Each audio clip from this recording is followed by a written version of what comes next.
Hello everybody, Pac-Man5698 here. Good evening, or in this case good night as I can say. It's about 11:39, 11:40 p.m.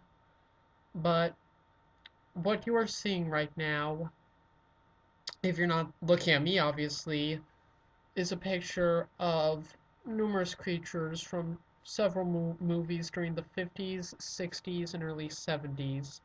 We have the Griffin, Centaur, and Shiva from the Golden Voyage of Sinbad, the Golden Bull from Sinbad and the Eye of the Tiger, the Dragon from the Seventh Voyage of Sinbad, Talos from Jason and the Argonauts, and I think that's it. Let me take a good look around the room. I believe I mentioned the Centaur and the Griffin from the Golden Voyage, and yes, that's about it. That's what I have as of now. Now, for newcomers, tell me, what let's see if you can get this question. Some people here may know it on this post, but what do all of these creatures have in common?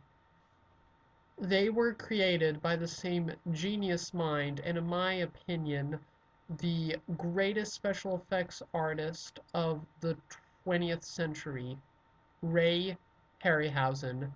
And I am sad to say that he passed away on May 7th, 2013, at the age of 92.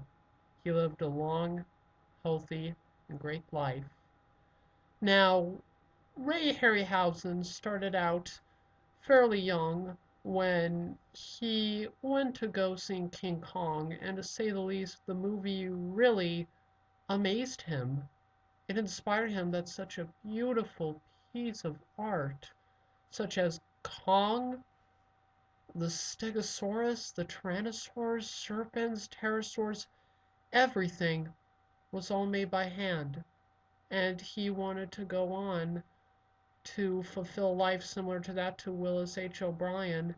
And after going through several years of school, he made several very impressive projects that never got made, such as retelling the history of prehistory, time and space, the creation of everything that is through stop motion animation. Of course, he quit when Fantasia was made. He went on to do some shorts for as adaptation of fairy tales. He did some shorts for Hansel and Gretel, The Tortoise and the Hare, Little Red Riding Hood, Humpty Dumpty, and later he got a part. He was actually able to work with Willis H. O'Brien on the I believe it was 48 or 49 movie, Mighty Joe Young. And from there, with the dawning of the B-movie age, he went on to make history. The Beast from 20,000 Fathoms, It Came from Beneath the Sea, Earth versus the Flying Saucers, what else? Mysterious Island, First Man on the Moon, Jason and the Argonauts, The Golden Voyage of Sinbad, Sinbad and the Eye of the Tiger, Clash of the Titans. What else was there? That's what's on my mind now. There are probably much more stuff he did, many other movies, but that is what I remember. These are some very well-known movies. And again, what amazes me is that this was all made by hand. I mean, even though I do think that CGI is a very, very unique way to get special effects out there, and it can be done well. I am sad to say that ever since I think after Jurassic Park 3 in 2001, with just abandoning organic effects with puppetry animatronics, stop motion animation was always something that required time, patience, superb concentration, and most of all, talent.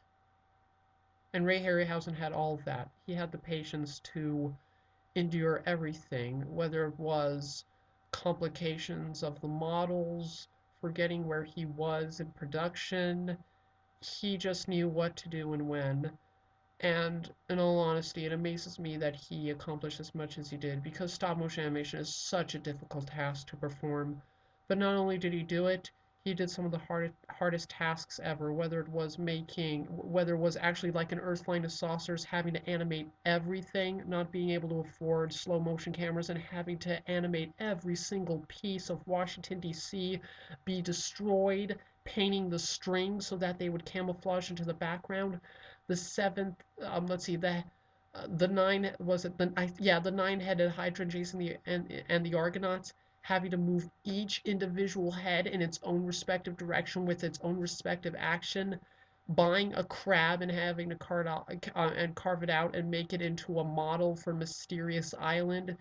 It was all just amazing, and I can tell that this man is seriously, I think, yes, the best special effects artist of the 20th century. You can say Willis H. O'Brien, you could say whoever worked on Jurassic Park, Stan Winston's School, Steven Spielberg's computer CGI department. And while I do think that those are very impressive people who deserve total respect on their work, Ray Harryhausen, for me, will always be my favorite. And when looking at him through documentaries, I actually reviewed one of my first Halloween YouTube special, the Ray Harryhausen Chronicles. You can tell he is such a sincere, nice guy, sweet guy. Your average guy. He's worked on many big movies, but when you get down to it, he's pretty much your average guy. But he has charisma, he has talent, he is a true artist in every way. He just another thing is that he didn't just create the same he didn't just use the same techniques just with different models. He knew how to depict each of his pieces of stop motion animation like they were actually his children. He knew what to do in order to make the Hydra that guards the Golden Fleece. He knew how to give it a menacing, intimidating feel while still having nine heads. He knew how to make Talos this towering god above the Argonauts when they set on their quest.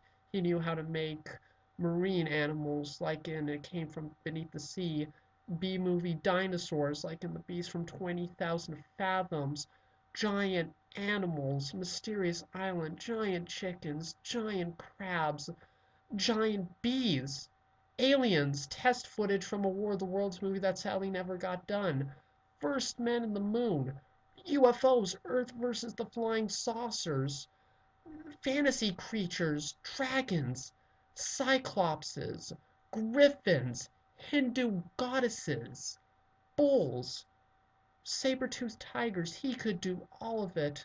And in some ways, with fur and water, he actually was able to figure out a lot of stuff that not even Willis H. O'Brien, his mentor back with Maya Joe Young, not even he was able to solve a lot of the problems Ray Harryhausen was able to solve. And when you just look at his life, it's truly special. He had charisma, he had true talent, and he is truly an inspiration, not just to people who are practicing stop motion, but to the entire special effects department in cinema in general. He lived a very long and healthy life, and I just figured out today that he died on May 7th, 4 days ago. So I just want to say, rest in peace, Ray Harryhausen. Truly great, truly fantastic. Got a lot of your figures. In fact, I probably have an Emir from 20 million miles to Earth somewhere here. Maybe I'll get a complete picture when I make a tribute about you. Yes, I do want to make a good and sincere tribute to you, Ray Harryhausen, but for now this picture is what I have, but I think it's a decent picture showing you all the tremendous monsters and creatures he designed in his department of cinema. A truly talented and special stop motion artist. Rest in peace, Ray Harryhausen. May 7th, 2013, the day when the greatest special effects artist of the 20th century departed from our world. Rest in peace, Ray Harryhausen. This is Pac-Man 5698, signing off.